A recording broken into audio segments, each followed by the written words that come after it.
Абдан кайгылуу окуялар болуп атат. Кыргызстанга биринчиден бизге Кыргызстан керек. Бизге бир да бийликке жармашкан да бийликти кой бербеген адам үчүн эмес, биз кыргыз эл үчүн иштешибиз керек. Орузбек Найманович, спецоперация деп жана сиздер привод саат канчада башталды? Привод саат 7-де.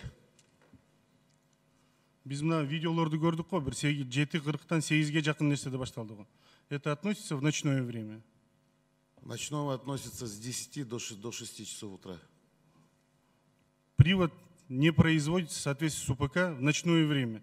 Сиздер билген жоксуздар, түндө да мына салгылашуулар болбоду. Ошол мыйзамга туура келеби? Урматтуу Мирлан Канатбекович, баягы сиз айткан ночное время с 10 до 6, да? Начальник следствия айтып атат. Эмне себептен МВДде тергелип аткан иш спецназ Альфага, который занималась террористами, особо опасными преступниками страны. А явка свидетеля осуществлялась силами спецназа. Почему? Это было решение, значит, следователя, во-первых. Во-вторых, я бы хотел сказать, Мирлан Канатбекович, Альфа, она в этом случае намного обучена и, может, на профессиональном уровне более сделана. Поэтому вот в этом качестве, я думаю, это было сделано.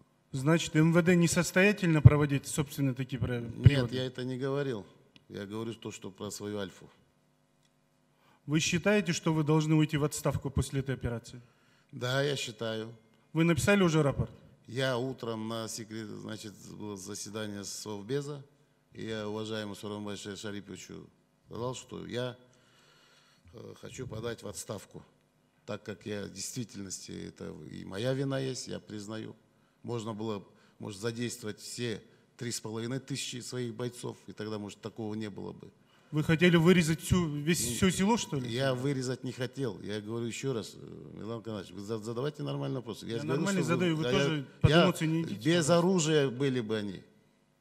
Обеспечили бы безопасность работы спецназа. И тогда бы нормально было. Я вот это и говорю. Я хотел бы сказать, что на сегодняшний день Служба национальной безопасности, МВД, саясатчылардын аркасынан кууп отуруп, өздөрүнүн кызматтарын алып кетип калды. Ошол себептен профессионал адамдарды, ичинен жердешчилик, профессионалдык адамдарды кетирип, Альфада 1,5 ай мурунна сотрудниктер келе баштаган. 20-15 жыл иштеген балдар кетире баштады бизди. Сырттан, милициядан алып келип атат. Альфада иштеген балдарды кетирип атат деп туруп, Рязанскийден бүткөн балдар кайрылып баштаган болчу. Сиздердин ушу чабалдыңар үчүн ушундай маселе болду. Ошон үчүн Орузбек Найманович президенттин чечимин күтпөй сиз кетишиңиз керек. Башка күч орган министр МВД де кетиш керек. Эмне себептен ошол жака милицияларды хотя бы каска кийиспей жөнөттүңөр. Ошол жерде акыбал боло турганын алдын ала 10-чу управление саясатчылардын аркасынан жүрөт тыңшап. 7-чи тиги ГКМБ саясатчылардын аркасынан жүрөт. Бирок ошол уктуларды, тындырууларды силер бир жеке кызыкчылыктарга койлонгон деп болуп каласыңар.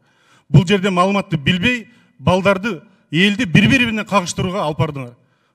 Бири-бирин кагыштырууга алып бардыңар. Күч органдардын жетекчилери. Рахмат.